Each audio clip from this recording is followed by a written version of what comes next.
Sumrip Kim Ratha.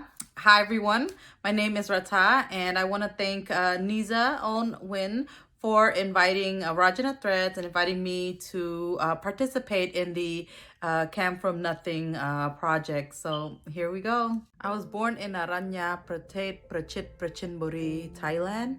On paper, but to us Khmer folks, it is the Khawit refugee camp.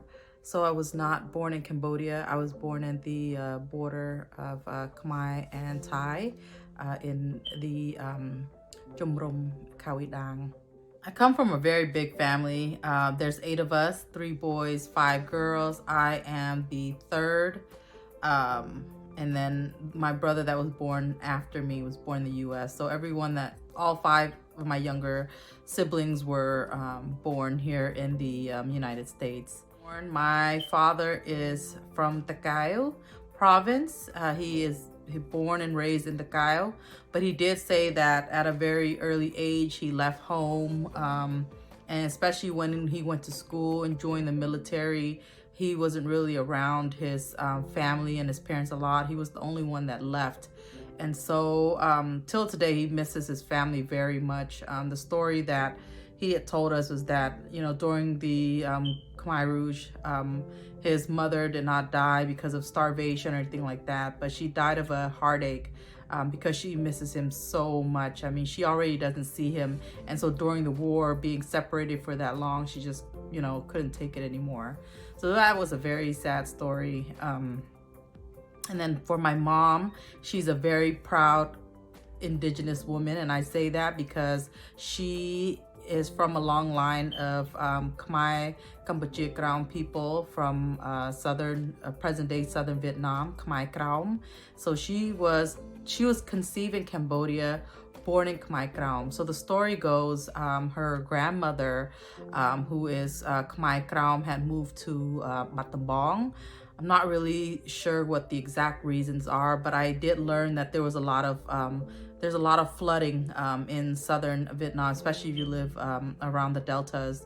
And so because of the continuous flooding, I think that it was best for them to move to Battambang, where there was an abundance of land at the time. And so her grandmother moved to Battambang. Her mom, my grandmother, moved to Battambang as well, and that's where she conceived my mother, but decided that she wanted to have my mother in Cambodia. So my mom was born there, but I think when she was 4 years old, she had moved back to Battambang, so she really haven't been back to Khmer Rouge at all. Have no memories of it. She grew up in Battambang, grew up with the customs and the people of Battambang. So if anything, she is she's very much so a Battambang woman, but in her heart, she knows that her roots lie in Khmer Rouge, and she is very proud of that, even though she doesn't have much knowledge of Khmer Rouge. Her heart is there, but Battambang was where she also met my father, so it's a very special place for them. It's where they met and fell in love. In terms of education, I did not attend school in Cambodia because I was born in the camps, and then shortly after, in 1981, my parents immigrated here to the US, so I did not attend school in Cambodia.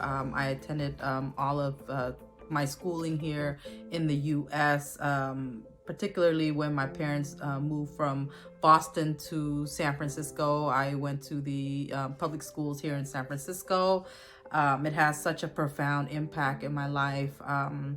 And, shortly after graduating high school, I became the first in my family to attend a 4-year college. I went to San Francisco State University and majored in Asian American Studies, and then I went on to get my master's degree from Cal State East Bay, and I got my master's in public administration with an emphasis in public management. I only speak 2 languages, English and Khmer. For a while I did speak conversational German. Long story. I took German in high school, and for some reason I was so into it. So I actually took a semester at a city college here as well. And at the time we had like German exchange students in our high school, and so it was sort of a must that we kind of learned German, so we were able to communicate with the students. But of course, if you haven't spoken the language for a while, it's not something that you remember. You have to continuously practice it to be able to continue to speak it. In terms of my Khmer, do I speak and write? I do write, thanks to Nekru Malay with the Cambodian School of San Francisco, but it's at a kindergarten level. In terms of my speaking skills, I think I am pretty good in speaking Khmer.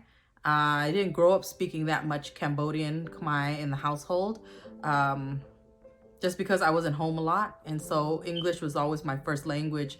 And it wasn't until I started working for a nonprofit in Oakland, California, where I worked with a lot of Cambodian clients. And so meeting these Khmer people every day, I pretty much learned how to speak Khmer, as I'm doing work. And so since I've worked there, I have done a lot of interpretation work, the legal setting, a medical setting. And so I think that my Khmer is pretty good. Unfortunately, I'm not able to speak in regards to experiences during the Khmer Rouge because I did not experience it. But of course, my parents, as well as other family members, have lived through the horrors of the Khmer Rouge. My father particularly had a really tough time. He was a soldier in the Lanol army, and so when Phnom Penh fell, all of these soldiers were wanted to be killed by the Khmer Rouge. And so my father was continuously on the run. And then you have my mom with 2 kids. It was very hard for them because at times they would have to separate the fact that my father don't want to be found, and if he's found his family, they're going to kill the whole family. I don't know the exact story of where they were or exactly what happened or how they reunited, which I should sit down one of these days to talk to my parents and listen to their stories. But my father did tell me that he was captured at one point in shackles, and he remembered just sitting there. It's not even a jail cell, it was a shack, and he was in shackles, his ankles, and he kept rubbing the shackles back and forth, saying sort of these Buddhist chants that he had learned from his guru, because he used to be a monk when he was a teenager, and there was a few things that he had learned called sal. And he said that after saying the sal over and over and over and rubbing on these shackles, it finally came loose. And that was the moment he had to just break for it, and he ran, never looked back. And I believe he was able to find my mother along with my older brother and sister to escape to the Thai border. And that was the only way, because they were constantly looking for him. So we actually don't have any photos from Cambodia. My father had to burn everything. If he had kept it, and if he had kept it, they would have found it and know that he was a former soldier and would have died. And so we don't have any photos or anything like that from Khmer, which is very sad. I know a lot of families were still able to keep the photos, but we weren't able to keep any. But we're very thankful that both my parents were able to make it. My father was actually the only one out of his family that decided to leave. So it's not so much make it, but decided to leave. A lot of Khmer people, from what I heard, did not want to leave their homeland, did not want to leave their town. My mother was actually one of them. They almost separated because of that. As you know, I had mentioned this earlier, she's a Khmer Rouge woman, and I think that with a lot of these indigenous beliefs, it's like, you don't leave your homeland. Why would you abandon your homeland? Regardless of what happened, you stay and you deal with it, kind of thing. And so my father gave her an ultimatum, like, if you don't come with us, I'm leaving and I'm taking the kids. You can stay by yourself. So I think she had to make one of the hardest decisions of her life, and was just like, okay, fine, I'll go to this new land, I'll go to wherever it is so that we can all be safe. But for her, it was very hard. I mean, when Khmer people travel or anything like that, there's usually like a ritual. But of course, during war times, the Mais and Kriam, you know, you don't have that opportunity to do stuff like that. And sometimes you have to sort of break these rituals to get where you got to go to be safe. And I think that was the decision that my parents made for us. So in 1979, when my parents were reunited and they decided that they will leave, they went to the Thai border, and there were different campsites. Kawitdang was not the only one. I know there was Site 2 and just different areas, but I know that I was born in Kawitdang, so my parents stayed there for a long time until they were accepted to the U.S. And so prior to coming to America, they had to go to the Philippines and for a few months before coming to America. And so we got here September 1981, and this year actually will mark 40 years of our family being in the U.S., being in America. So it's a huge milestone for us. At the time, I do know that my parents, both of them, suffer from post-traumatic stress disorder, PTSD. To be honest, it was never treated. Right away when they, got to Boston, it was like, get a job, get going. If not, you don't have any money to make ends meet. And so my father was able to get a job at a hotel. My mom worked in the factories within the Boston area, Lowell area, and from there they tried their best to make a living. And it wasn't until my mother suffered a very traumatic and almost life-threatening miscarriage. I believe it was in 1983 or 84, and so she was not able to work after. I mean, she had to be hospitalized for about 2 weeks. And same with my father. As he was leaving to work one day, he had slipped on the icy steps. So usually when it snows and then it rains, it turns the snow into ice. And my father had slipped down the flight of stairs and hurt his back. And when he went to the doctor, they said, your back is cracked, and I don't recommend you living in a cold place like this because it'll make your back hurt. I recommend you move somewhere warmer. And so around the same time, my father had found that a lot of his army buddies settled in San Francisco, and they said, it doesn't snow here in San Francisco. And I think that was one of the biggest reasons he decided that, I'm going to move the family to San Francisco. One, we weren't able to work anymore. Two, the cold weather is going to continuously hurt my back. And so it was just a matter of, what was best for the family at the time. I know my mother did not go to school or anything like that. She just didn't have that opportunity. She actually doesn't know how to, she does read a little bit, but not so much write. She never got an education growing up. But my father, on the other hand, was able to, go through college in Cambodia. And then when he came here to the U.S., he went to adult school and was able to get some schooling. And of course, they both worked when they got here. But when they had settled in San Francisco, only my father had worked. I believe he worked at like those Thai restaurants. I mean, there's plenty of them in San Francisco. I do have a day job. I'm a contract compliance officer. I'm one of 3 contract compliance officers for all of Alameda County here in California. However, my passion lies in Rajana Threads. It's my new baby. I, started Rajana Threads in 2019. And so our tagline is when traditional textile meets modern wear. And that's exactly what it is. And I started Rajana Threads, not only because, I love fashion, Khmer, textiles, clothing, things like that, but more so to educate our Cambodian people and the wider public on our traditional textiles.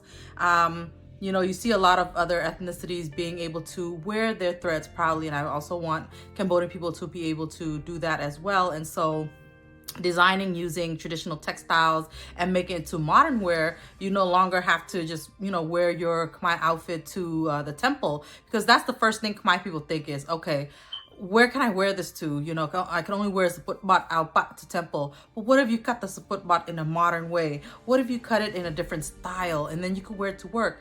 And so that's the idea behind Rajana Threads. Secondly, it's also about education. I know a lot of Khmer folks, we wear our threads proudly. However, sometimes those threads that we wear aren't actually authentically Khmer. A lot of it comes from Thailand, and the newer ones these days come from like Italy and Japan. Basically, they're just stamp-on designs, and they were machine made and not, you know, hand woven. And so being able to use Rajana Threads as a platform to educate the community, you know, the difference between hand-woven Khmer textile versus these other textiles. In essence, we are supporting, you know, not only our culture, but also these women who are artisans, weavers, seamstresses. And so we decided with Rajana Threads that it was intentional.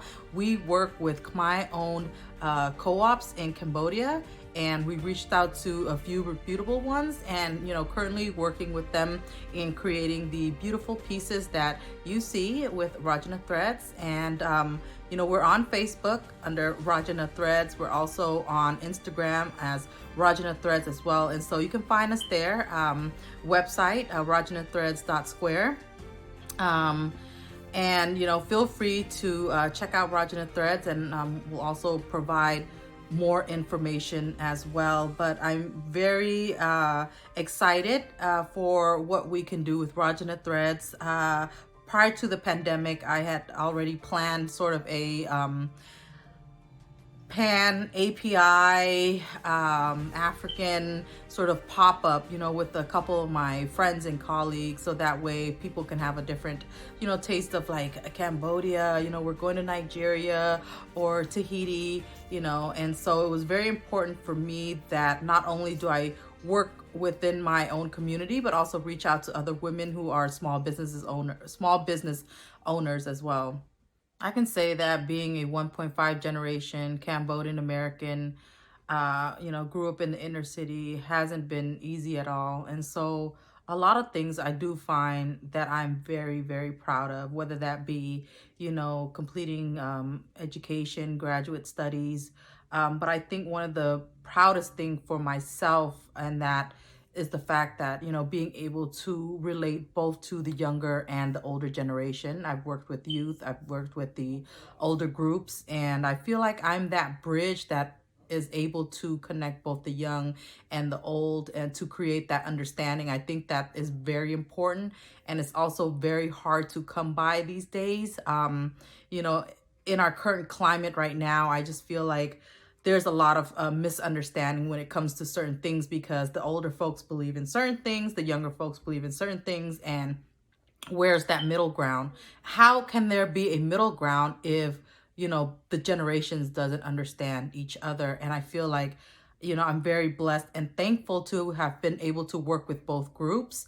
And if I'm speaking with one group, I'm able to explain sort of the point of view of this group. And then when I'm speaking with the younger group, I'm able to explain the point of view of the older group. And why I'm most proud of that is because when you grow up, you often hear the push and pull, or the tug and pull, I'm sorry, you know, when it comes to understanding your culture, understanding your identity. And I feel like I have a good grasp of that, and to be able to have that much understanding, that I understand my parents, or that I understand my younger siblings or younger cousins. And so being able to have that understanding, moving forward, we're able to progress, we're able to do more. But without that understanding, it is going to be hard, where there's always going to be sort of this clash, this fight.